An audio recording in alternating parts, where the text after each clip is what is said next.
what you can do to start to help build these bridges amongst the Black community at UT. You don't want them to have it, I'm sure. Okay, thank you for that, Shell. Good evening, everyone. Thank you all for joining us again this evening. My name is Andre Page. I'm the Vice President of the UT Black Alumni Affiliate. And I want to quickly introduce our panelists for this evening. And we're going to start off with the ladies. So at first, I want to introduce Charlene Gilbert.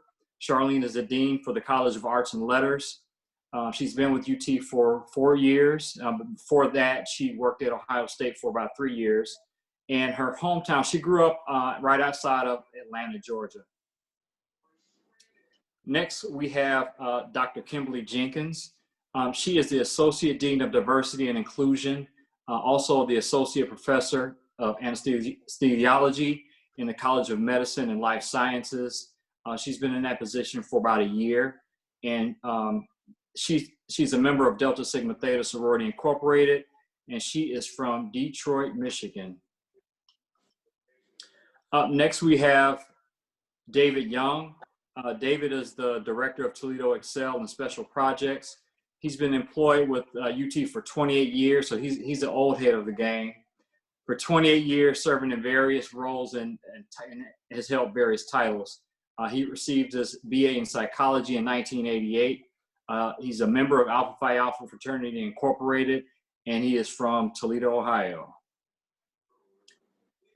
William Billy Pierce is a graduate of University of Toledo in 1999 and also in 2009. He is the Associate Vice President of Alumni Engagement and Executive Director of the University of Toledo Alumni Association. He's been in that position for about 9 months, but he's been with UT since 2012, and he is from Yellow Springs, Ohio. Next, we have Dr. Phillip Flatt Cockrell, who is the Vice President for Student Affairs and Vice Provost. He's been in that position for about 4.5 years. Flapp is a member of Phi Beta Sigma Fraternity Incorporated, and he is from Columbus, Mississippi. Last but not least, we have Dr. Willie McKether, who is the Vice President for Diversity and Inclusion and Vice Provost at the University of Toledo. He's been in this position for over 4.5 years. He's a member of Alpha Phi Alpha Fraternity Incorporated, and his hometown is in Saginaw, Michigan.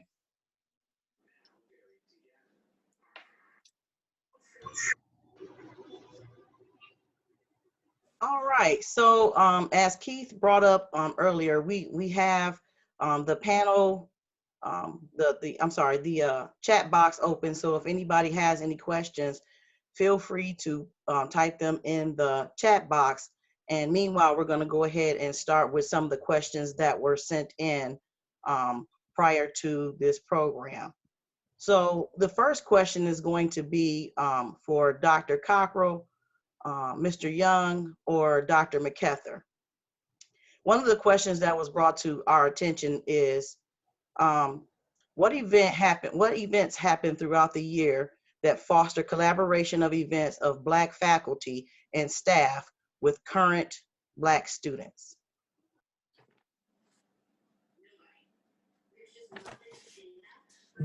I guess I'll start, and then if Dr. McKether and David want to chime in. But good evening, everyone. It's good to see you. I'm glad to be with you all this evening, and hopefully everyone is having a safe and enjoyable day. So when I think about this question, I think about a number of events that we do throughout the year, one of which is our jam session at the beginning of the school year. We kick off the school year with our jam session. I think most of you are probably aware of the jam session, where we have a number of our Black and brown student organizations. They come out. It's like the Sunday before school starts. They get to introduce themselves to our Black and brown students on campus. The Greek letter organizations are there. Some of our minority-based student leaders are there, and they pretty much come up and talk a little bit about their respective organizations. Also, the Black Student Union, they hold an event at the beginning of the year alongside our Association of Black Faculty and Staff Members. At the university, some of our students have received mentors through this group and through this initiative where they actually meet other Black faculty and staff members at the university just to get to learn a little bit more about the institution. Of course, every February we have our Black History Month programs.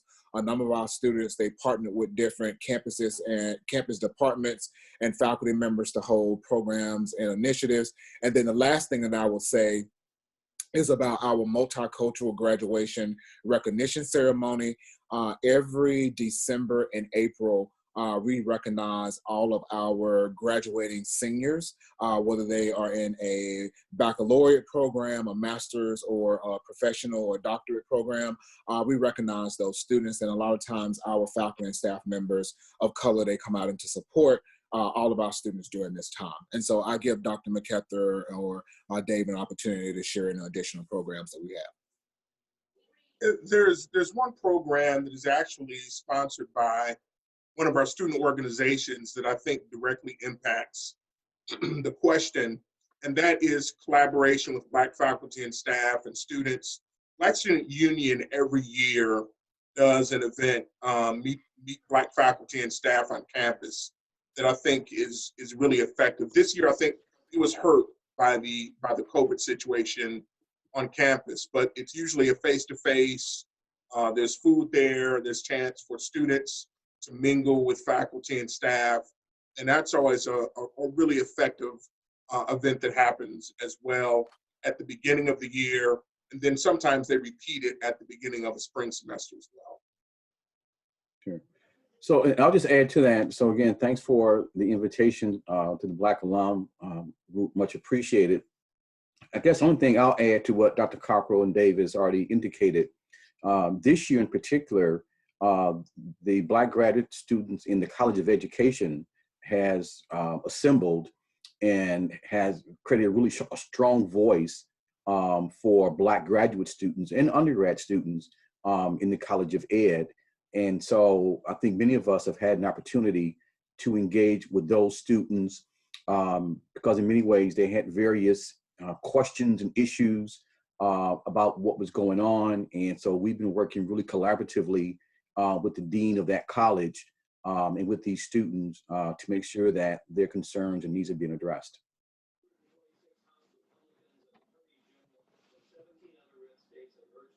All right, thank you. Thank you very much. Thank you very much.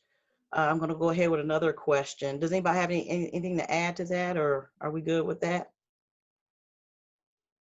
Okay, let me go ahead with the next question. Next question is, what efforts are being done to increase diversity of staff and faculty at the University Health Science Campus? That question was for Dr. Jenkins and for Dr. McKether. Hi, thank you again for the invitation. You know, one of the things that is really important in terms of fostering diversity is ensuring that you have a diverse faculty pool.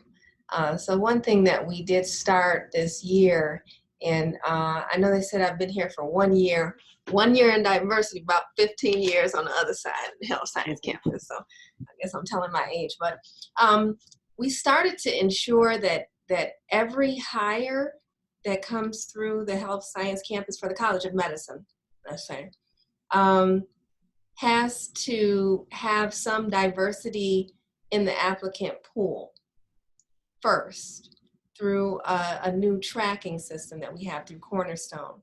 And then that applicant pool has to be approved through the Office of Diversity, with myself or the Assistant Dean for Diversity.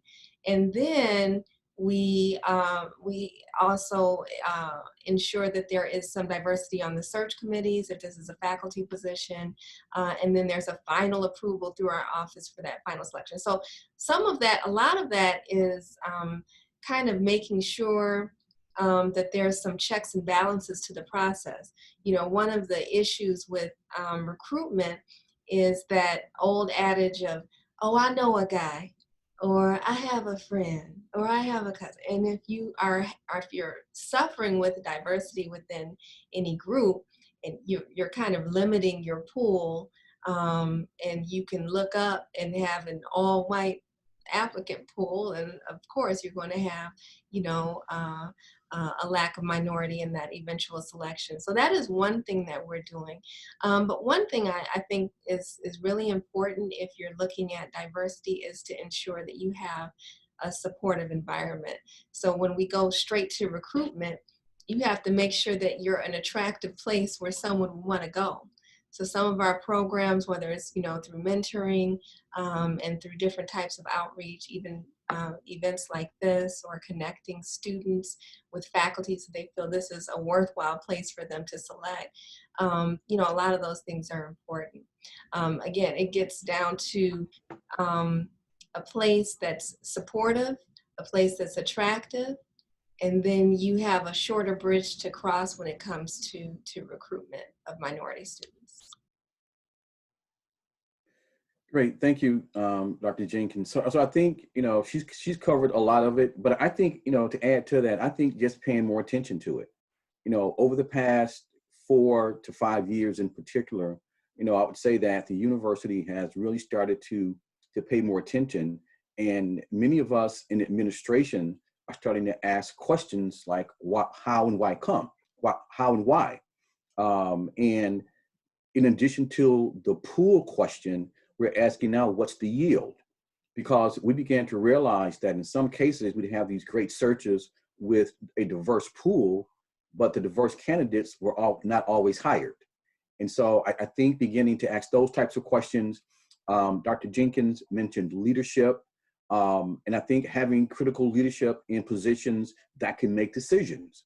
And I know Dean Gilbert's on the line, and so I'm gonna ask her to unmute in a moment, because she's a really good example of what happens in the case of Black faculty when you have a Black dean or dean which says, this is an important priority for this college, and let's make sure that we're being very intentional about what we do and the decisions that we make about, you know, who we interview, who we hire.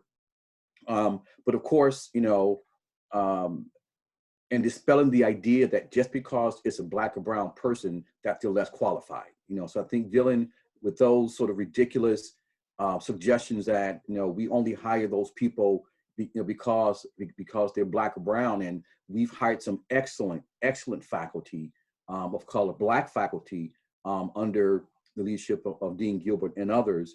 But she can probably tell her story much better than I can, and I just admire her leadership and her courage for stepping up and saying that this is important attribute for the College of Arts and Letters. So Dean Gilbert. Sure. Thank you. Thank you for those kind words, Dr. McKether. And I know Dr. Jenkins is doing really good work on the health science campus. In my small corner of the world, when I first became dean, one of the first things I did was took my college through a strategic planning process where we spent a bulk of the time talking about values. And that was really the most important piece. And I needed that foundation. Like, I needed to make sure all of my department chairs, that we're all on the same page, that we had some shared values. Out of that process, we had 5 values: integrity, excellence, diversity, outreach, and engagement, innovation. But that diversity value meant that then once we established that as the foundation, then we then embedded that in every job search. So I created a protocol, because as Dr. Jenkins mentioned, often you have it, and it's not just in higher education, lots of sectors where people end up they hire the people in their social circles, right? So I know a guy, I know someone who's going to be great for this job. I've known, you know, we're friends, we golf together, we hang out together. And we know in America that this is a very segregated country, even in 2020. So if you only rely on your social circles and the only people in your social circles look like you, then that's how you reproduce structural and institutional racism. So we had to crack that open. And I formalized a hiring process with a checklist of, like, you know, like, we're going to advertise the job, we're going to do this kind of recruitment, we're going to have, and we checked it. We had a checklist that every department had to use.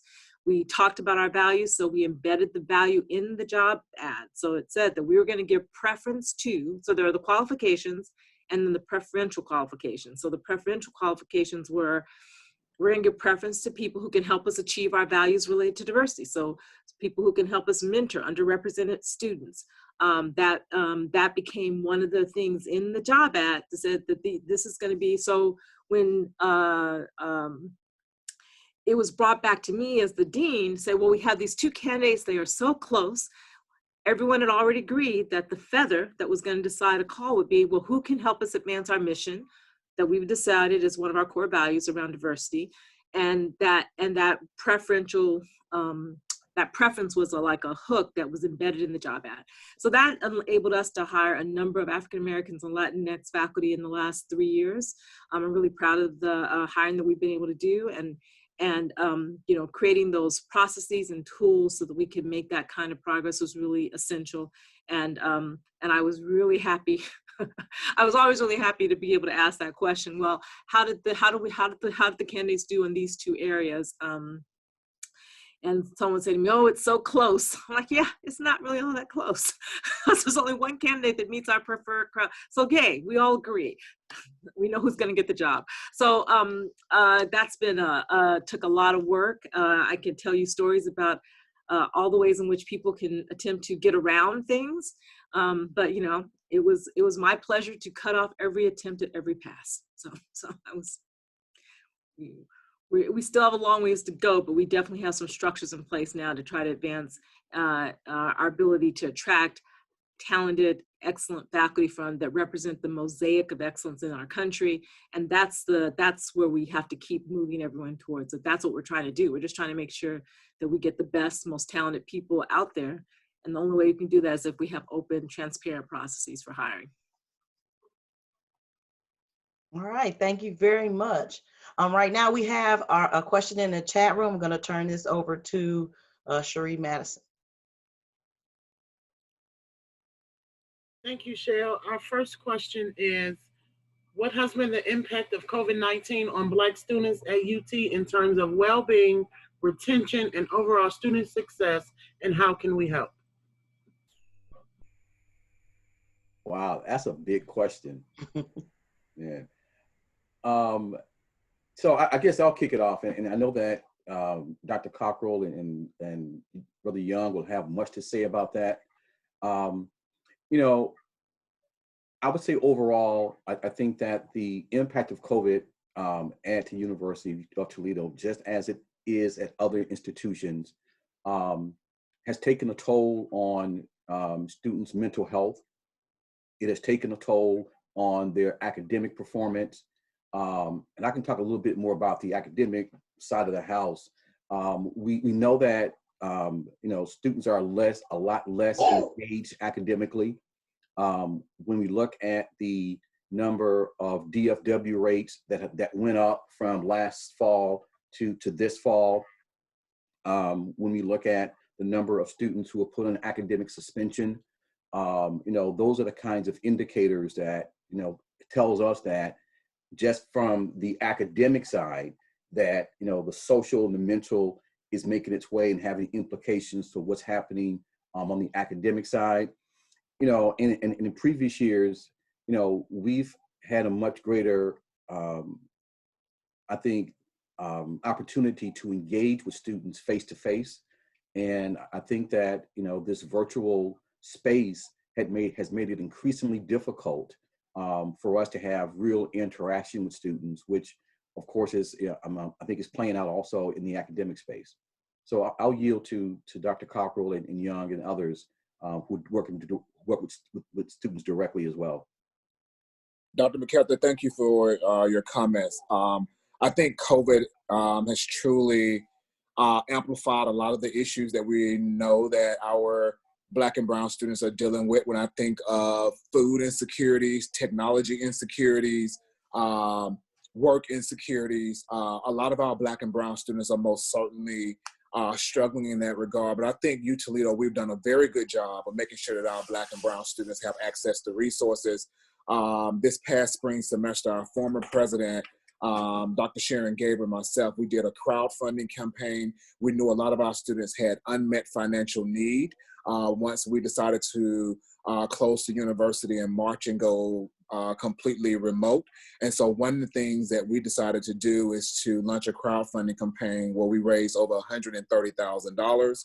In addition to that $130,000, our student government leaders decided to donate over $60,000 to that fund to help out their peers. And so Dr. Postle and I are doing some of that work as well. We just most recently launched another crowdfunding campaign on December the 1st. And so I would say some of the ways that you can help. If you know of anybody that is hiring, you're more than welcome to send me their contact information. We have a wonderful office of career services where we are assisting students with cover letters and resumes and doing mock interviews to make sure that they can become gainfully employed. We're also having the food pantry open. Around last year, this time, we probably saw maybe about 1,500 students in our food pantry. As of Monday, we've seen over 4,000 contacts in our food pantry. So we know students are dealing with food insecurities.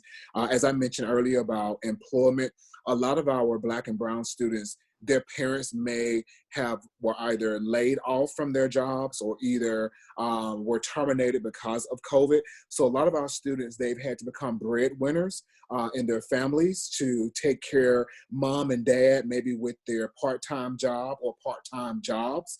And so again, if you know of any resources that somebody might be hiring in an area that you're in and they may need some assistance, please reach out to me. I will put my contact information in the chat as well as my cell phone number. We just want to make sure that our students are well taken care of. So I would say COVID has truly exposed a lot of the issues that we knew our students were dealing with, but it's pretty much have been amplified because of COVID. Thank you for the question. Yeah, I'll kind of hit it from an engagement piece because Dr. McKether and Dr. Flapp did a really good job talking about some of those other pieces. But I have noticed that our students are really suffering and kind of missing that face-to-face contact. Some of the best conversations I had with our students is seeing them walk through the union, pulling them in and saying, hey, what's going on? Or them, being in the student union, stopping in the office, hey, I need to talk to you about this, or I need to talk to you about that. Do you have 5 minutes? That kind of engagement is not there. And so when we reach out to our students, and as Dr. Flapp said, I think we've done a really good job of reaching out. The response is not always there when you send an email, even when you send a text, sometimes even with a phone call. Some of those phone lines continue to ring. The texts get real short. Yeah, I'm okay. Yeah, I'm doing all right. It's not the same thing as that face-to-face engagement. And so I think that that's really a missing piece. One of the programs we have on campus, Brothers on the Rise, it's a group of faculty and staff, Black and brown men, overwhelmingly Black men, who are working with the young men on campus. What I noticed is that all the young men that I had taken on as mentees pre-COVID and had actually had a chance to sit down and engage with are still responsive. We still got conversation going on. Of the new young men that I was assigned, none of them have responded to a number of outreaches. I think our students are Zoomed out, they're teamed out, they're WebExed out. They're just not trying to be on these platforms unless it is an absolutely mandatory thing. And then unfortunately, even when it's mandatory, sometimes they're missing in action. Just over the last few days, those grades are starting to leak out. And so we're able to actually check on some of these students. For some of the students that I'm working with, that's been a good news. But then there have been a real solid number where those grades are not real good. And so I'm very, very concerned, very concerned. Even some of our big time student leaders have kind of disappeared. And I'm very concerned about some of them as well. Yeah. Thank you. Thank you very much. And I'm going to piggyback on, oh, I'm sorry, Dr. Gilbert, go ahead. Yeah, can I just add, I want to just sort of add to everything that my colleagues have said. And particularly in the college arts and laws, I can tell you just at the college level, what we saw is that last year we paid close attention to retention in my college, and because we want to see our students on track and moving forward. Last year, we were really excited. Fall 2019, our African American and Latinx students had first year retention rates that were above the college average. They were doing better than the white students. They were just knocking it out the park, and we were feeling really excited about that. They were on really solid ground. This fall, we saw, our overall college retention rate continued to go up. So it increased again for a second year. So that was good news. But I always want to drill down and see how different populations are doing. And what we saw was that what had been the case is even amongst underrepresented minorities, it's always the young women that are kind of driving those retention numbers up. Like they have higher numbers. This fall, the numbers for African American Latinx girls were actually trending down. So, and that pulled the overall average down. And we're theorizing, we're not sure, but we think what's happening, my best guess is happening, is that the young girls of color, women of color, are being pulled in a lot of different directions, having to help with daycare for siblings when there's no, when the daycare closes, trying to help with schooling for siblings when the schools close and they're all got to do it from home, having help with, being in situations where everyone in the house has to use the computer for work or school, and so they don't really have access, having to take care of the auntie or the grandma that gets sick with COVID. So I feel like all of that is having a real impact on African-American young women and Latinx young women, that the family responsibilities during this pandemic crisis are really hitting them hard in particular. Can I just add something real quickly, if I may? Sure. I mean, just want to sort of add something to what Dr. Gilbert just indicated in terms of just what the numbers look like, which is a good reflection of what's happening now. And going back to David's comment about our fear for next fall semester. So I'm looking at the retention numbers for Black students in particular since 2015. So in 2015, let me go this way. The overall first to second year retention rate at the university was about 72%. And in 2015, the first to second year retention rate for Black students was about 45%. So you see that big gap right away. Here we are now 5 years later, and I'm going to suggest through lots of hard work through many people, many on this call, now the first to second year retention rate for the 2019 class last year was about 79%, 78%. Now we see the Black first to second year retention rate up to about 70%. So if you look at from 2015, going from 45% to about 70% first to second year rate. And for those of you not, in this line of work, universities measure, the success of students many ways, but two ways is through their retention rate and 6-year graduation rates. So I think we've done a great job, a really good job on the retention side. Now, as Dave indicated, what keeps us up at night is what's going to happen to this year's class. Now that COVID has, has sort of raised its head, we don't know. We fear that students who started in the fall semester of 20, we know we're going to lose a good number of them just from fall to spring. We're seeing those grades come in already and indicating, wow, some students are not doing well. And if we think what's going to happen, students who started this fall, we don't know what the numbers are going to look like next fall. So I think if we have another one of these retreats next fall, I fear that the increases that the gains we've made, won't be as great due to COVID. Just one other quick thing around that engagement piece. Dr. Flatt mentioned the jam session. You mentioned a couple other programs. I talked about that Black Student Union piece. We talked about Brothers on the Rise. At jam session, I probably meet and engage with 10 or 15 Black males that I stay in contact with for the rest of the year. That didn't happen because of COVID. I know Dr. Flapp has a similar experience. I know that Dr. McKether has a similar experience. Sammy Spann, some of these other Black faculty and staff, and the same thing with our young Black women as well. Our Black faculty and staff goes to jam session. We're there. You know, you see Cherie there. You see other folks there.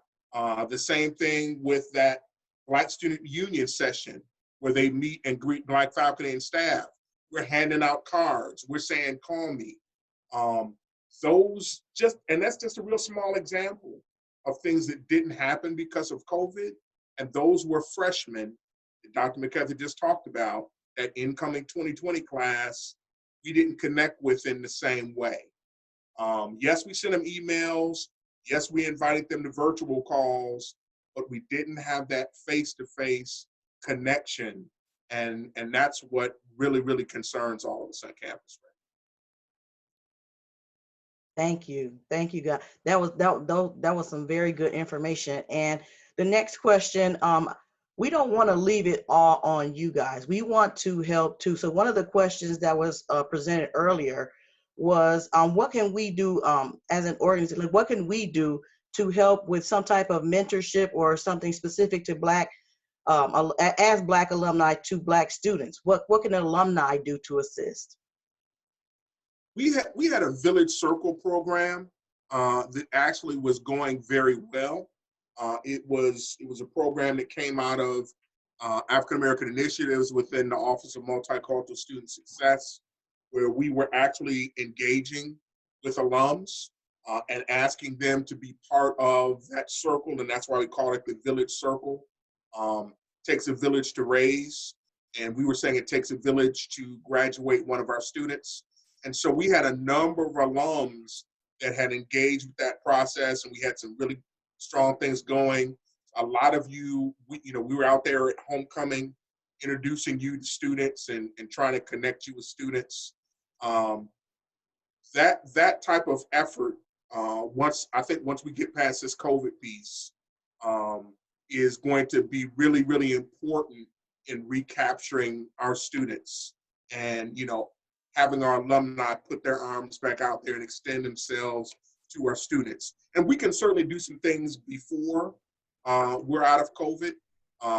We have a new African American Initiatives Program Coordinator that is actually in the process of being hired right now.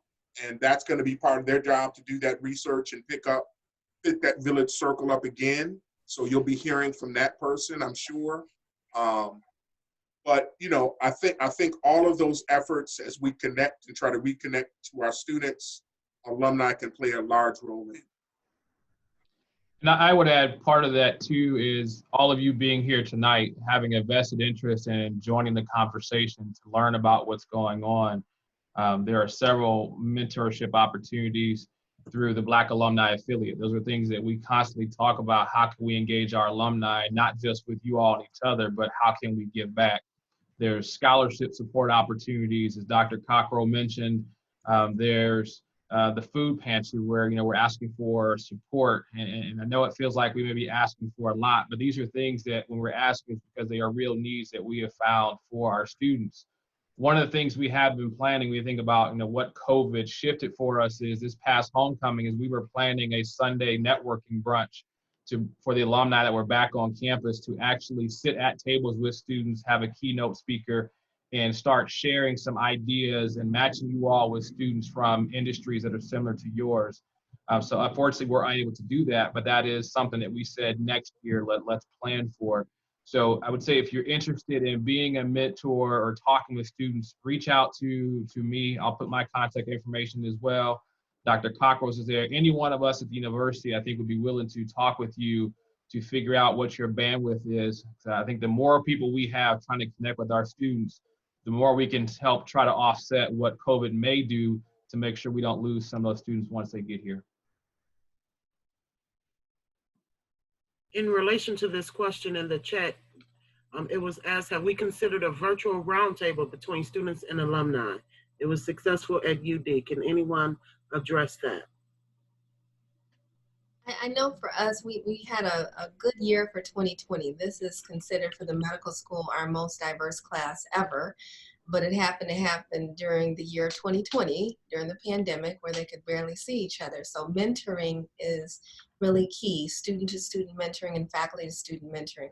But some of our faculty are overburdened. A smaller number of Black faculty may have 2 or 3 incoming students, for example. And so we do have an event scheduled for January where we're trying to connect some of these student leaders, especially in our first year class, where it's about 13% underrepresented minorities in the first year class, with alum.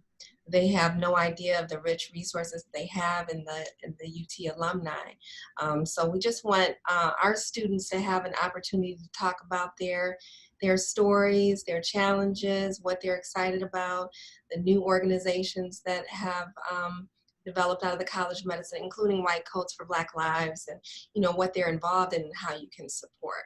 So that's the first in January, but we're hoping to have a few more throughout the year. Can I just add to that? We talk about mentoring a lot, which is really, really critical. But mentoring means different things to different people. And I think one of the things that we have come to understand in working with these students is that not all students are open to mentoring or know how to be mentored. And in some cases, the very students that need to be mentored sort of have, in some cases, the guards up. They've not been used to having a person to want the best of them and want nothing in return other than their success. And so part of the lift, I think from our side, is to prepare these young people for a mentoring relationship, and reminding them of simple things like if someone reaches out to you, respond back. Don't just ignore it. And I think on the other side, maybe having some conversation, and I know everyone here probably has done mentoring for some time, just having that kind of conversation about what does it mean to be a mentor? Because I think mentoring is essential. The right thing to do is much needed, but it can also be sub-optimized if either the mentee or the mentor is not prepared for that relationship. Yeah, I put this in the chat. I just want to reiterate, one of the biggest things you all can do for our students, the Black students here, is to extend your social networks to those students. As most of us on this call know, getting jobs is not about going to the one ad section. Most of the time, the jobs in the ad section have already been filled. So it becomes, so we really want to help. Our students just aren't going to have as big of that social network as how you find out a job before it gets advertised, how someone makes sure that the job is written with you in mind, so the qualifications that you have match the job when it gets posted, and then have someone who's a champion for you.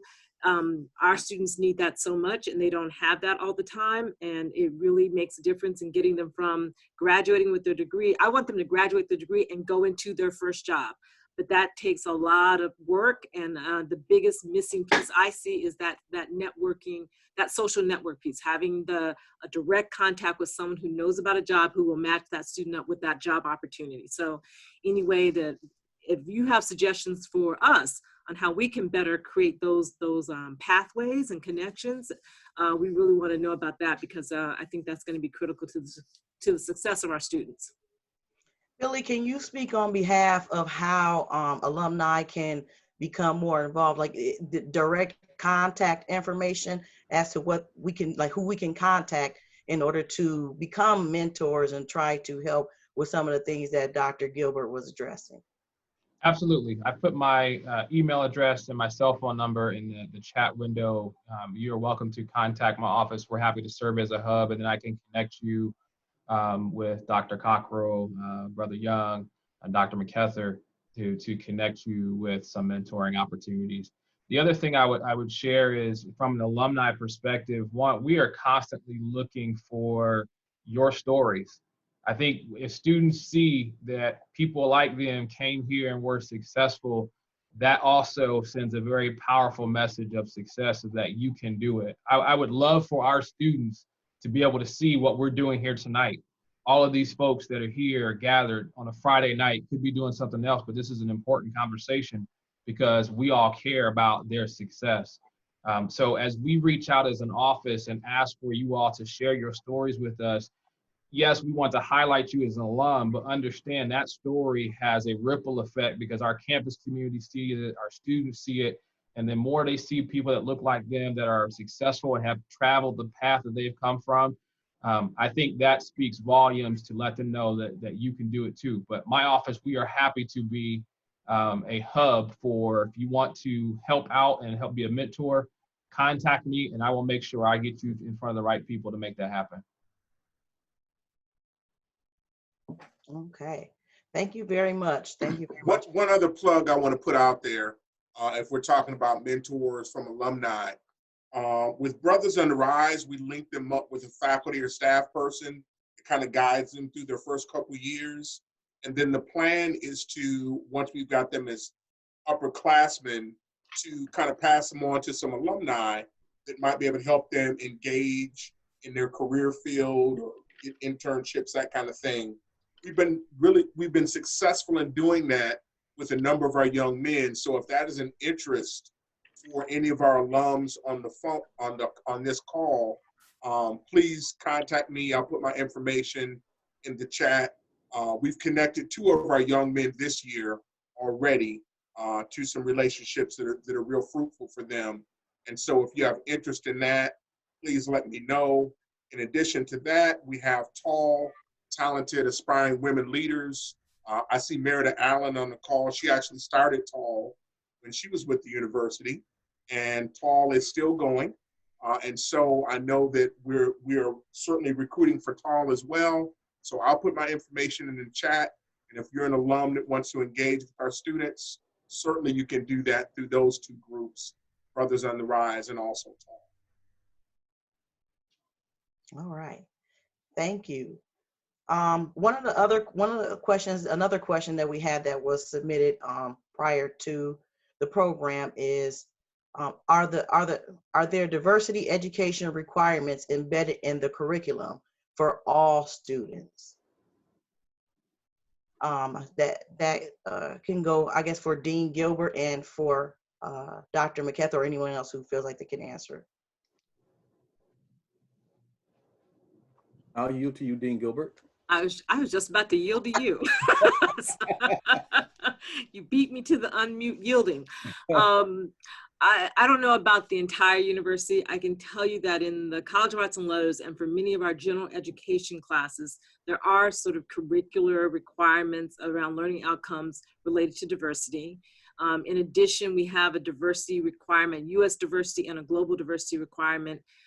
That's part of the general education requirements for all students at the university. So there is some curricular work, but I will tell you that it's, underneath that umbrella of U.S. diversity and global non-U.S. diversity, it becomes pretty big, I think, and so it becomes really, really, really broad. And so I'm not going to tell you that every student who graduates from the University of Toledo has had extensive exposure and understanding to racial diversity and injustice through that curricular requirement. I don't think we couldn't guarantee that yet.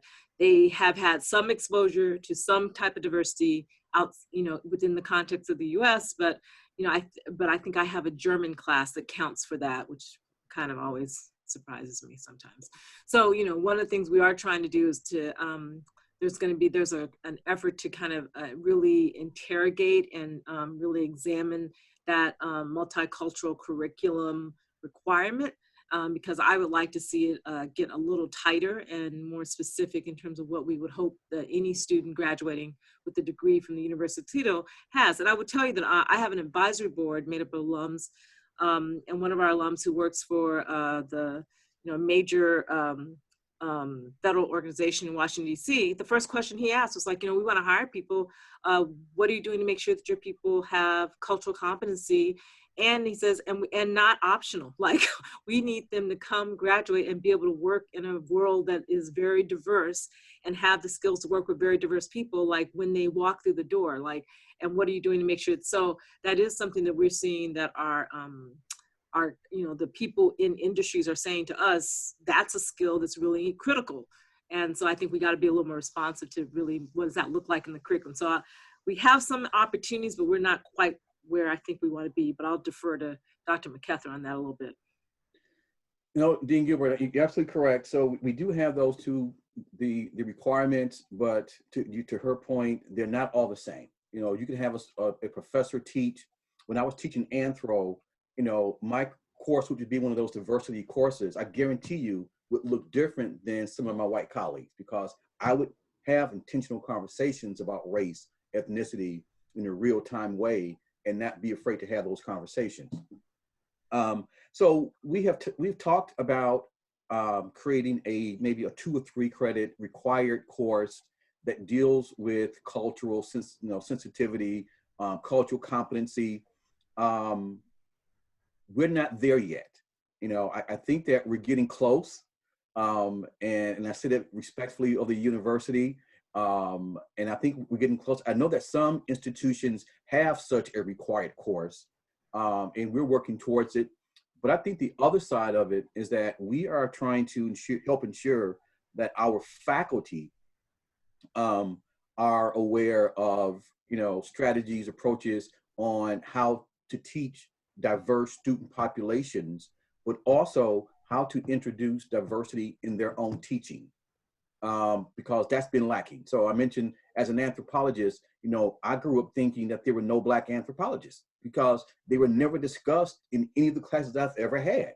And so we're saying in a similar way to our colleges, let's have conversations about ensuring that in all of your curriculum, that faculty are having conversations about diversity, if not people who were alum or who made contributions, or people who make contributions to the research, maybe in engineering, for example. So I think, we're having these conversations, but, as you can imagine, getting pushback from people, whenever you talk about something being required that's new or different, you get pushback. But again, I think that we're increasingly, making progress in terms of getting closer to having something that looks required that's going to be meaningful.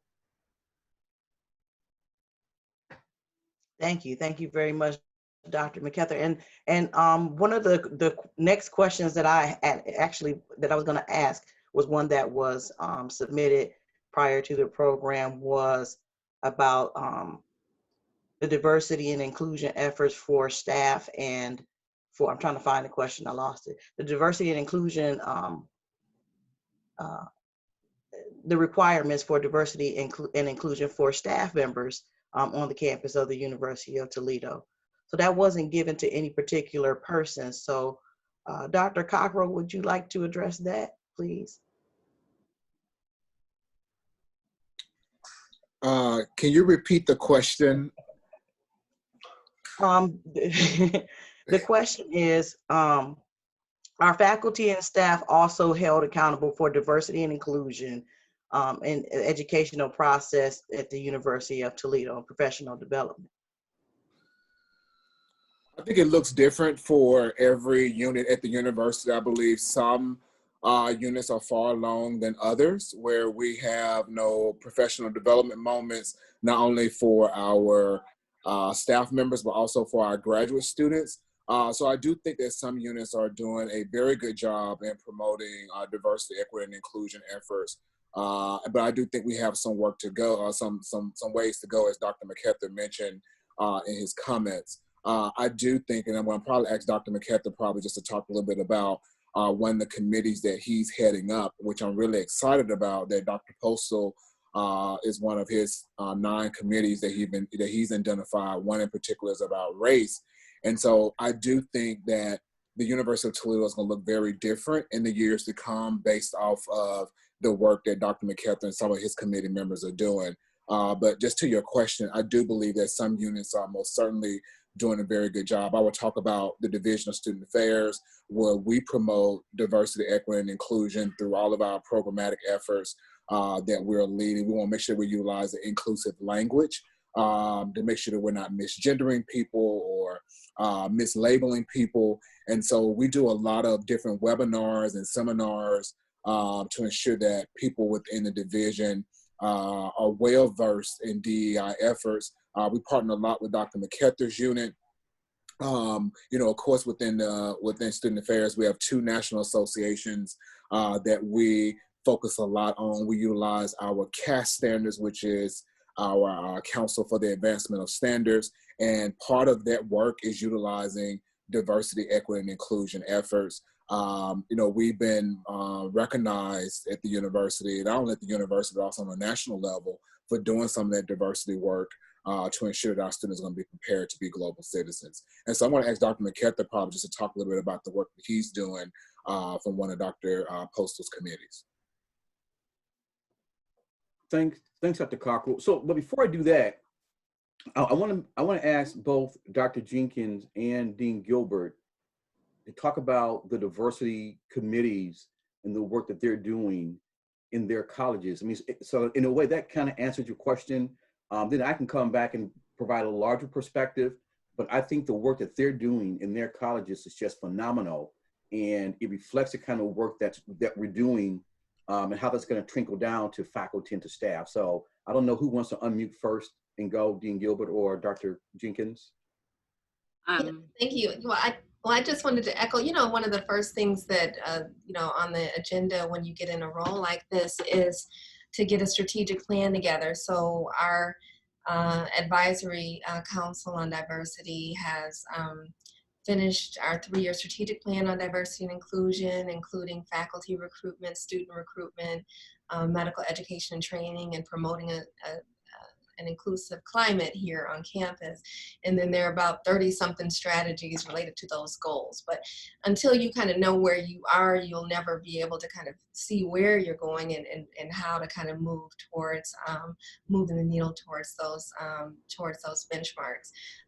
So it's been really wonderful. I have a couple people on the line, I think, who are on our diversity committee in and out of COVID and everything else that's been happening through this year. We met practically weekly to finish that plan, and it's being distributed widely throughout the college. And it really shows from the leadership across the college how important diversity is to our mission. I know one question earlier was about education and training. And it's not just a nice thing to do within the College of Medicine. If you look at the healthcare disparities affecting our communities, if our 175 medical students don't know or understand cultural competency or have an understanding of implicit bias, that may kill. This is about saving lives. Each student may take care of about 25,000 patients in their lifetime. And so I think about how critical it is that we move diversity training and education from, kind of the nice thing to do or an add-on to something really central and integrated comprehensively across 4 years in the med school, for example. So, that does take a shift, but it does start with formulating a strategic plan. And that has to do with every member of the university having some interface with that type of training, implicit bias, anti-racism training, and just a host of other cultural competency ideals. All right. Thank you very much, Dr. Jenkins. Right now we have one last question in the chat. This will be our final question for the night. Cherie? Thank you. One of our guests, Shanetta, she said that she has sat on an industry board for the College of Engineering for several years, has been beneficial to be a catalyst for classes, retention, internships, and diversity. She posted this while we were talking about how can we help our students. So she wants to know, do our colleges have any boards similar to this? I don't know, Dean Gilbert, if you have that kind of advisory board or not. Yeah, I don't have an industry advisory board. I have I don't have an industry board. We have because the College of Arts and Letters is like the arts, the humanities, the social sciences. We have 15 different departments, 29 different majors. So there's not really one industry that impacts us like engineering. But we have an advisor. I have an advisory board for the college that gives me feedback writ large in terms of when I, thinking about the future of the college and how to assist our students. But I think that industry board is a really good idea. And I am, most recently, I'm really focused on how to make sure that our students are getting connected to jobs. So some kind of industry board sounds like a good idea that we might think about looking at as a tool for our college as well. Mm-hmm. And can I go back and add to that as well, if that's okay? Mm-hmm. Okay, so Dr. Cockrell mentioned, these 9 initiatives that Dr. Postal put in place or established teams for. And one of those teams is the systemic approach to the elimination of racism on our campuses. And he asked me to sort of head that group up and to select a co-lead, Dr. Sidney Gruton, who comes from engineering, our provost. And I think Dean Gilbert, I think Dr. Cockrell also serves on other search teams. But one of the things that this team has done is put together a number of recommendations that will be moving forward to the Board of Trustees. In fact, this coming Monday, of things that we can do at the university to eradicate racism. But it's about eradicating racism, but it's also about reducing equity gaps as well. And so one of the things that we're doing, there are probably 14 or 15 points of things that we hope to achieve. But one of those things is to establish a community advisory board that would be made up of people from the community who will help the university, help the unit address issues of race, diversity, inclusion at the University of Toledo. And if I could add, one of the ways we're going to achieve this, we're in the process now of establishing a new center on campus, Center for Racial Equity and Black Student Excellence. That's a center that we're hoping to get to launch this spring semester, and working in collaboration with Dean Gilbert and her college, through Africana Studies, through Professor Seiner. And so that center will be located in Africana Studies. And I mentioned that for a number of reasons, but for purposes of this, it's through that center that we will be establishing a community advisory board, and we'll be we'd love to have some alum to serve on that board, because we'll be looking, to the community to help us understand and to deal with issues of race, diversity, inclusion on campus, but also how can we engage the broader Toledo community and utilize their resources, talent, to help not just the university, but also the broader community of Toledo. So right now, in terms of faculty or staff, we can't require diversity training. All we can do is to appeal to make it available because of something called unions. Unless we can get the unions to agree and to get it negotiated into the contracts, we just can't mandate it. And of course, you have some faculty who take a diversity training every day if they could, while others think they think it's trash. Just to be honest. So the best thing that we can do, I think, is try to, we're talking about cultural differences, cultural shifts, and things we can do to help change the behavior and culture of the institutions. So one of the things that we're doing, through this new, through this approach, we'll be starting to do a policy equity audit. So we'll be doing an audit of all of our policies to determine the extent to which there may be language in there that may negatively affect students of color. We'll be putting together a bias reporting system. So just a number of new initiatives that we are very excited about that will be coming out of the work of this team, and that will be launched through this new Center for Racial Equity and Black Student Excellence. Thank you. Thank you very much, Dr. McKether. There is one more question that we have. I'm going to go ahead and read off. I'm going to defer this question to Billy. The last question that we have for tonight is, are the diversity and inclusion efforts, is that right? Are the diversity and inclusion efforts driven by the, let me start over. Are the diversity and inclusion efforts driven by disparity due to COVID-19, or are overall directions by the institution? Yeah, I'll quickly answer that question and say this has been an ongoing effort for a number of years. And I think one of the comments that Dr. Cockrell made earlier was that COVID has really magnified some of the issues that we have needed to address. But this is something that the institution for a number of years has been working on.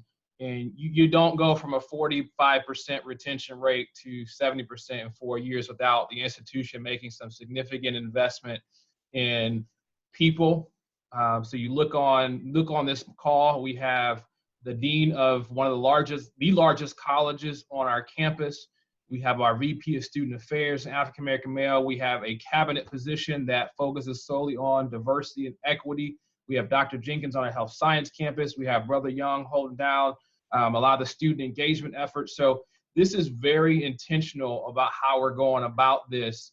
COVID has forced us to look at things a little bit differently and really peel back more layers so we can save more of our students. But it takes a village, it takes time, it's taken leadership to see this is important to our institution, to our community. So this is bigger than COVID, but we know that we have a huge challenge in front of us and are really gonna have to galvanize our efforts. And this is where tying it all together, help from our alumni, faculty, staff, Toledo community, it's gonna take all of us to save our students. But we have made tremendous strides at this institution, but we still have a long way to go. Thank you, Billy. Thank you. So I'm glad that we were able to have this conversation. I've actually learned a lot of good information tonight. There were things that were mentioned that I had no idea about. And I just want to thank the panelists for their wisdom and for working with our kids and for providing, opportunities that I can honestly say weren't there or weren't available when I was an undergrad at the University of Toledo. We didn't see a lot of African-American leadership on campus. And right now we have 6 on the call, and there are so many more. And as Dave mentioned earlier, we see you guys. We see you guys out on campus. The kids see you guys. The young adults see you guys out and talking to them and sharing stories with them and providing instruction and information and guidance to them. So we just wanted to let you guys know that we really appreciate it. One of the things that, share one thing, I Yeah, want to sure, tell go you ahead. the power of seeing people successful. I'm looking on this call and I see people that help me be successful by either directly impacting me or watching them. Mr. Young, Martino Harmon, Stephanie Buchanan. I mean, these are people I looked up to that, again, we talk about the power of seeing success, what it does. I attribute a lot of what I've accomplished here to these folks and others. So again, please do not underestimate the power your presence has in these young folks' life. Can I make two quick comments before we wrap up? Sure. So I guess, being in these positions, I think we all recognize the awesome responsibility that we have to our students, but also to each other. So I think for all of us on this call who work at the university, we engage in regular conversation, just checking in with each other, making sure that we're okay. Dr. Cockrell and I, at our SOT meetings, we're constantly either I'm holding his hand, Doc, please don't say that. Doc, please say more. Don't say that. You got to keep your job, Doc. But that's the work that we do because, we know we have to do it. And so we really do appreciate knowing that we have alum, doing the work that you're doing also. The last thing really I want to just mention, really just as a point of pride that we didn't get in, I want to just mention that this year we've established something called an inclusive wall of honor. And that's a wall where we are recognizing the contributions of alum, faculty, and staff who may have left the university. And so this is going to be an annual event, and the inclusive wall of honor will be located in University Hall. And I can tell you there was some work to get that hall installed in University Hall. But again, I think I'll attribute much to the forward progress and forward thinking of our institution. The wall will also be, and thanks to Dr. Cockrell, there'll be a wall also installed in the student union. And so each year we'll have a call for people to be nominated to be inducted into our inclusive wall of honor. And I can tell you that the 5 people who will be going into our very first class will be the following people: Dr. Helen Cooks, Dr. Anthony Quinn, Dr. Susan Telehan, Margarita De Leon, and Deb Flores. And so we're planning an induction ceremony for April, which is Diversity Month at the university. We'd love to have this alumni committee to be present. It's going to be more than likely a virtual event, but we hope moving forward to have just a nice, elegant event, whether it's a dinner or a lunch, where we recognize the contributions that people like you really made to the university and are making contributions now to the broader community. So I want to just get that out there. So that's one thing that's new to the university. And we just want to make sure that moving forward, that the Black Alumni Affiliate is engaged. Thank you. Thank you. We appreciate it. And then a while back, the one of the questions that was presented was what can alumni do to assist with the efforts in moving forward at the University of Toledo. So I'm going to allow Cherie Madison Emery to give you information about the scholarship. Thank you. I too have greatly benefited from this conversation, even as an employee still on campus. I tried to reach out to our younger alumni to get them on the call, and I have a couple here. And so we are still going to try to reach to them, because I know that this conversation and many more will be greatly beneficial to them as well. So thank you to our panelists. If you are interested in getting involved, you can help. We have a Black Affiliate Alumni Scholarship available to students. Some of you may know, some of you may not know. So if you don't know, quickly, a scholarship is awarded to a Black or African-American student with a 2.5 GPA or higher, and it is a need-based scholarship. Billy Pierce is going to put the link in the chat if you want to give today. The link is also in the invite that you received to this event. Also, our goal is $5,000. We are at $1,605 right now, so we are almost to our goal, but we need your help. It ends December 31st, so you have a little time to give. Again, the link is in the chat. You can also look in your invite to find that link, and it is also on givecampus.com if you would like to give. So please, please, please, we implore you, we need to help our students. Our students need us. So please give today. Any amount will help us. Thanks, Shell, for that. And next we have Bessie coming up. We have more events coming for our Black alumni, and Bessie Mack is going to come and share that with you. Oh, you're muted, Bessie. Sorry. Hello, everyone. I have really enjoyed our program thus far and our speakers. I would just like to share briefly with you our next coming event. It is tentatively scheduled for March the 12th. And the program for March the 12th will provide and feature our Black student programs. Also, it will include the Black Greek letter organizations. And we want you to know that this will be live streamed There will be a panel discussion. And as we get closer to that date, more information will be provided. You will be asked to register. We really need you to register for this event. We need you to be on Zoom for this event. And we do look forward to seeing all of you, those that are with us today, and even more individuals for our event. But please remember that you'll need to register. And that tentative date, please mark your calendar, is March 12th. March the 12th. So if you all mark your calendars, it will be greatly appreciated. Again, our Black student programs, our Black Greek letter organizations, and we will have a panel, questions and discussions. Thank you. All right. Thank you, Ms. Mack. And next we will have Valerie talk to you, give you some information about the benefits of membership benefits.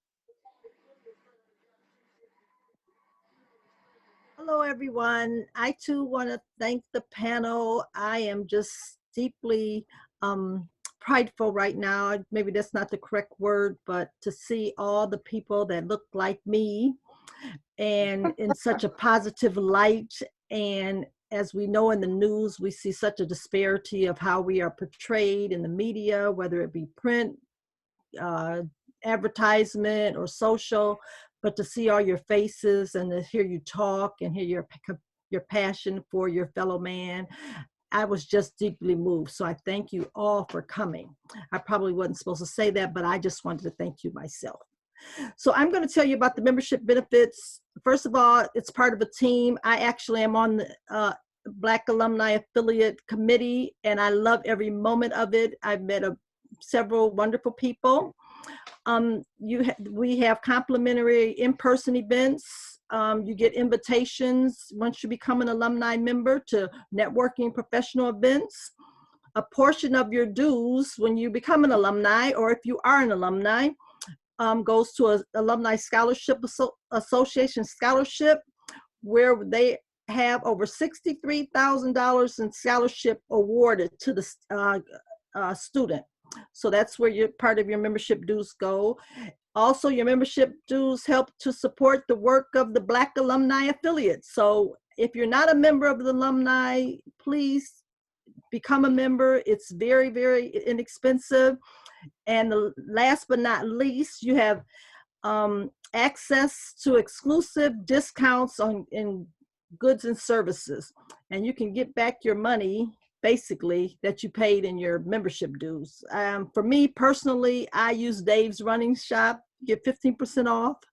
So, but that's just here local in Toledo, but there are several things all over, just not in Toledo. So you can become a member, or if you are a member, these benefits extend to you, and Billy might put it in the chat, but if not, you can just Google the Alumni Association benefits, and there are thousands of benefits on there, not thousands, but hundreds of membership for goods and services. So hopefully you'll become a member or just enjoy your benefits. I have thoroughly enjoyed it, being a part of the Black Alumni Affiliate. So you will too. Thank you. Thank you, Valerie. Last but not least, we're going to turn it over to the president of the University of Toledo Black Alumni Affiliate, Keith Nelson.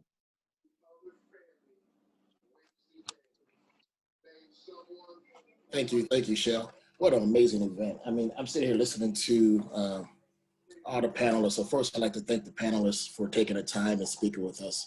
I sit back and listen to all the information, and just like some of the other committee members mentioned, how prideful I sat here listening to all the things. And one of the things I admired most, and I think Mr. Brother McKether mentioned it, to know that UT is at 70% retention rate for our African American students is amazing.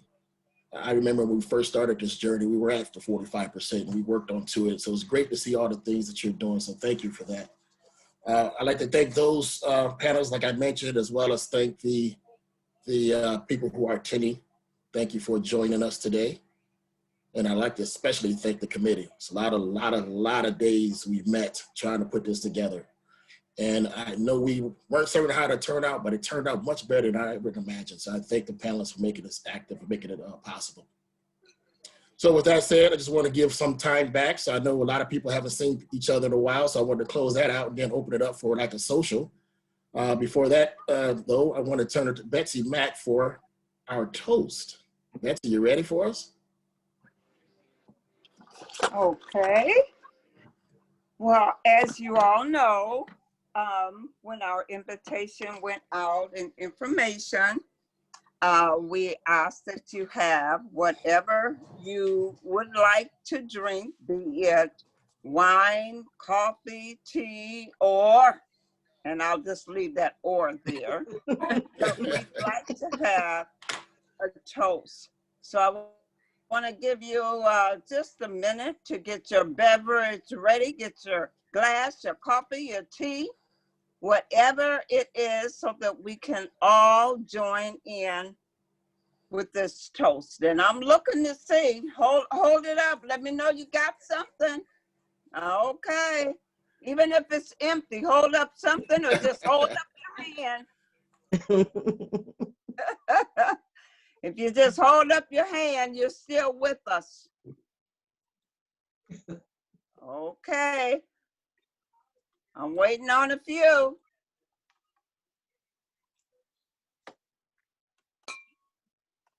Let me finish getting mine together. I gotta pour some empty glass. You got to get a refill, huh, Miss Matt?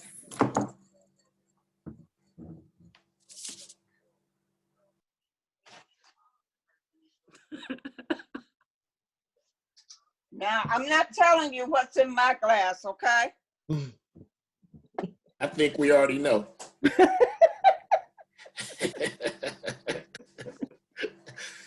You don't know. You see it?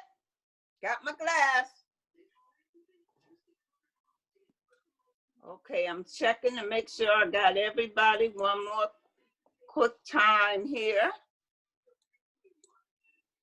This is such a privilege for me. We toast to good health, peace, and love around the world.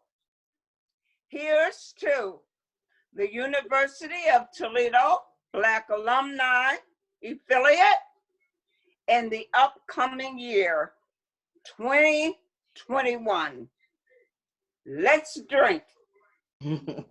Cheers. POL. Cheers. EDO. EDO. Cheers. Great. Keep on drinking if you like. That's one more toast.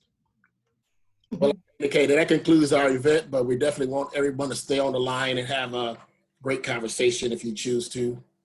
Thank you once again to our panel, the participants, and the committee. I think it was an outstanding event.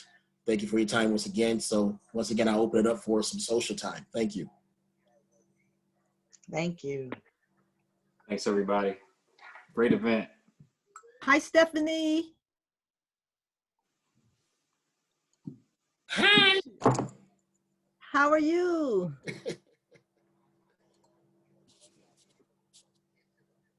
Clay, what you have in your glass? Milk. What? I can you're on mute again. Keep gonna get on you on mute. No, I'm recording it. Listen, whatever I tell you, you will keep going to assume it's something else. it. But I actually, Hey, what's up, man? no, I actually have water. I'm trying to be more healthier during this COVID time that we're going through. So I actually have water. I don't even have alcohol in the house right now. Bennett Johnson. Bennett, how you doing, Bennett? What's up, old school? What's up, man? Dave Young. I'm good. I'm so happy to see Tino and Dave Young, these young brothers, when I got on campus. I'm proud of y'all. Really are. Yeah, that's the truth. That is You're great. doing it. Doing it for years. And there's old Ray Cobb. Ditto from me too. Seeing you brothers is like exciting to me. I'm like, hey, look at that. Yeah, man, seeing you brothers is very exciting. I'm loving it. Loving it big time. Very nice. Yes, Keep doing what you're doing. Where you at, Ray? I'm in Atlanta, man. I'm in Atlanta. Down here where Burdell is the most known person out of Atlanta, but you're down here with him. You know, he had the Rocket games going on, all kinds of stuff, eating Tony Pacos and the whole 9 yards. Yeah, Verdell come for homecoming sometimes, don't he? I came up there with him about maybe 4 years ago. I came up there. He said, "Come on up here with me." I came up there about 4 years. He said, "Come to the dinner," and the whole thing. So he talked me into coming up, and I went on and became a lifetime alum in the whole nine. So it's been great. It's been great. I'm looking forward to everything that's happening here. So good deal. That's good. Good. Hey, Shanetta. Hey. I was on mute, so I was just waiting for the conversation to end. How's everybody? Good. How are you? Good. This is how we got to do stuff. But this is good. Yeah. It was that was a good presentation. Appreciate you all putting that together. I mean, I know a lot of other people wanted to get on because everybody's concerned with how our students are doing, but I appreciate you guys. Definitely do. Good to see everybody. They need more sisters like you on campus, always asking us, "You going to class? You going to class?" Hey, we trying to hang out in the student union. You going to class? Yeah, you got to get to class. Hey, between you and Mr. Somerville, you going to class? Great. Oh man. Hey y'all, I really want to thank everyone that put this together. It's wonderful. This organization, I was in it years ago. It was just a handful of us, so it's really good to see a robust number of people involved and engaged. And I want to encourage everybody. I know some people left the call, but give to that scholarship fund, the Black affiliate. You know, if we have 1,500, we got to get to 5,000. Like we can't, we can't fail on that. We got to get to 5,000. So give what you can, because it's going back to the students. So I just want to put in a plug for that. So. Please share it too. Definitely share the Facebook post that you see. Just share it on your own wall. Share it in different groups and whatnot. That goes a long way. Hey Dre, did we already meet the goal of the 25 for 25 for the mystery? I believe we did. We're at what, 1,600 hours right now. Okay, cool. Because we needed 25 to donate 25, and that's not much at all. So we've exceeded that. $5. We got that. Would you say, Cherie? They say only for the next 5 donors on the page under the challenge. So maybe we need 5 more. Oh, does it? Oh, okay. Yeah, that's why I was asking, because it looked like I thought it was separate. I saw the number that was 1,600 or whatever, but I thought it was separate for those specific donors. Because I used the link that you sent us with the call. Okay, great. Yeah, I thought that was very nice. Saying the challenge also. I was going to go back on there and do a challenge. I did donate already, but I thought that was a good incentive for people to go and say, oh, if you give 25, I'll give additional 25. Right. So I thought that challenge was a great idea. So I'm going to go back on and do that. I have a question about the food bank. So I contributed here recently. I was contacted by the university to give to the food bank. How is that food distributed? Is that people that come to the university or students? How is that distributed? Yeah, it is. It's set up in the student union, and they actually are changing the name to it because some students have, felt funny about going to a food pantry, so they're changing the name to Rocket Fuel to kind of take some of that stigma off of it. Gotcha. And so it's going to be Rocket Fuel. It's located in the student union. And so they do food a couple different ways. They've got some major grants from the FDA where they get fresh vegetables and other things in there. And then they also survive with people like you giving. And so it's mainly students that utilize it, but they found that there are even some folks who work within the university that are having some food insecurities as well. So they're allowing them to utilize it. But the lion's share of it, students go in, it's almost kind of set up like a store. Okay. And they go in and pick out things that they need and that they want. And numbers have really skyrocketed since COVID. Oh, wow. You know, a lot of students who were student employees didn't have those jobs anymore. Yeah. Work study students, you know, some of those folks didn't have jobs anymore. And so there's a major need. Okay, well, good. I was just interested how it was distributed. I'm glad to hear that then. Good. On the health science campus, and ours is similar, set up the way that Mr. Young just described. Ours is similar, set up that way. And we do have a lot of course, students use it, but we also have a lot of staff and faculty members using it as well. Because of the COVID and different things like that. Yeah. So it's set up the same way as the student union, but it's on the first floor of the health education building. So, yeah.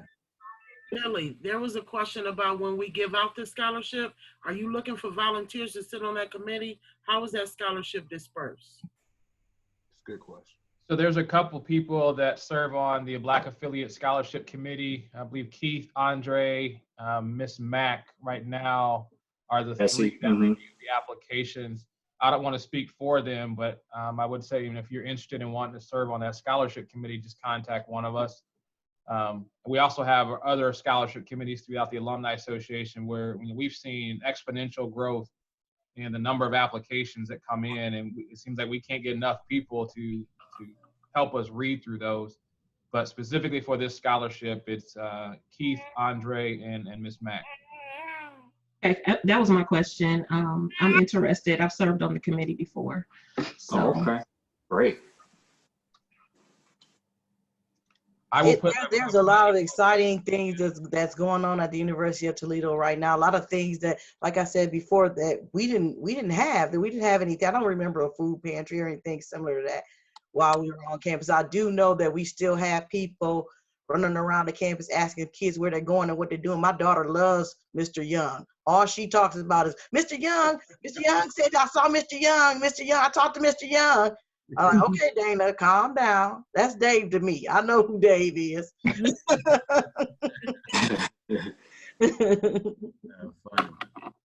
Hey, can I ask you this, Billy, about the scholarship?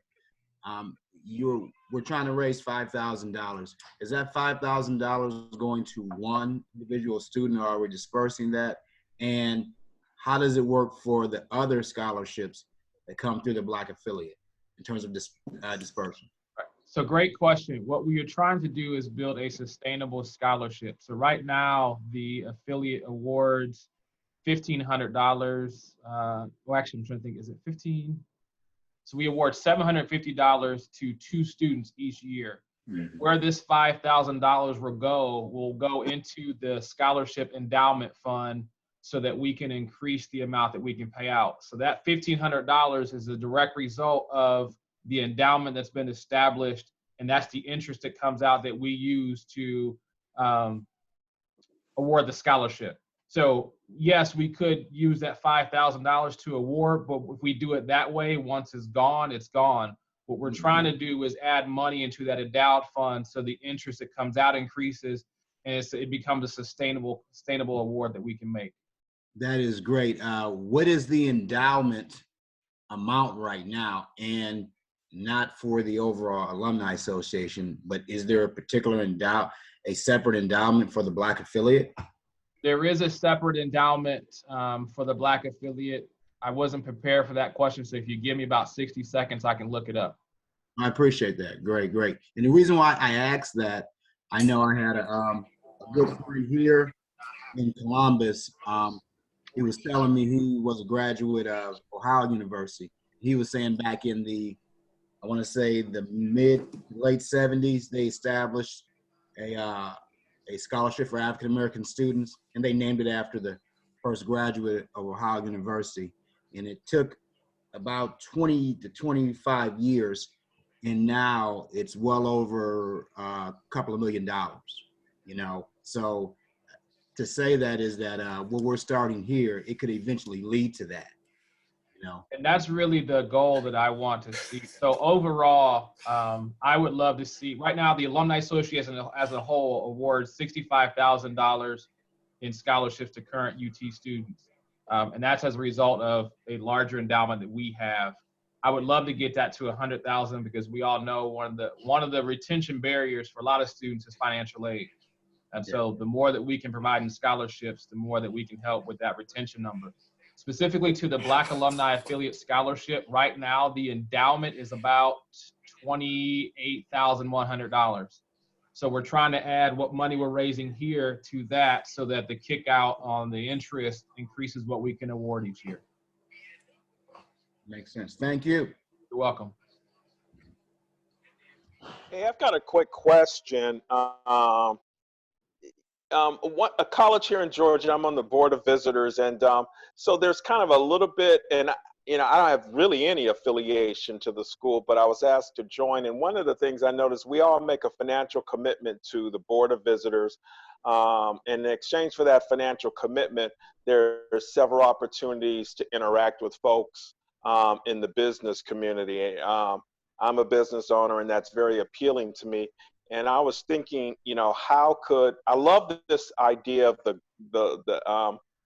you know, the scholarship fund, you know, growing to an amount that's, you know, large enough to really be, you know, significant. How can we here at the University of Toledo kind of do something similar to what I'm doing now in terms of there's something in there for the university, but there's also an incentive for a person like me, you know, to kind of do something there. We all make a 3-year commitment, and we all make a financial commitment. And I think if there was something like that, maybe we might be able to get at least folks like me to make even larger commitments to the university. Absolutely. Right now, I mean, I'm 9 months into my position, and frankly, there's a blank slate for what we can do. Now, certainly, you know, I'm charged with growing membership at the Alumni Association, but we're also partnering with our development colleagues on how can we raise philanthropic support for the institution. You know, could we do something like that? Absolutely. So I would love to pick your brain to figure out, you know, what's the foundation for the engagement you just described? How they get it started? What does that network look like here at Toledo? What does that access look like in a virtual world, knowing that at least for the next several months, this is what we're going to be looking at is each other on a screen. But absolutely, the sky is the limit for what we can do. And no one has told me, no, stop. I think that the goal of I'm charged with growing engagement. And I think that's a great way to particularly attract a niche market of people who want to express interest, but also understand that that access to that network is also helpful for them as well. So I'd love to have a conversation with you to see how they pull that off. I'm not familiar with that type of engagement, but again, I don't think it's something that we could not consider here.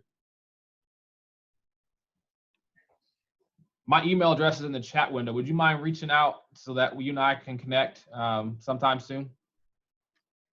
Thank you.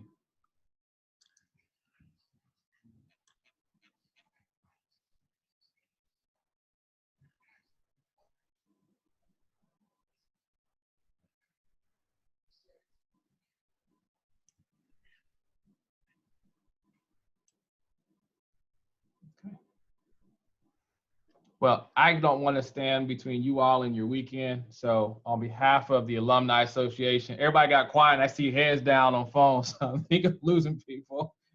But again, on behalf of the Alumni Association, thank you. On behalf of all the Black alumni, thank you. And from my heart, thank you all for joining us tonight. This is really impactful. I'm here and I learned some stuff. So please continue to support, come out. We've got a lot coming up. I think our affiliate leaders, Keith and Andre, they really revived the Black Alumni Affiliate several years ago. We've got some additional folks on board, Shell, Ms. Mack, Regina, Cherie, a few others that have left us.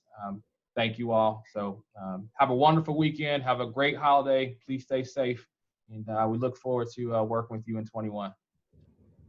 Happy holidays. Happy holidays, everybody. Take care.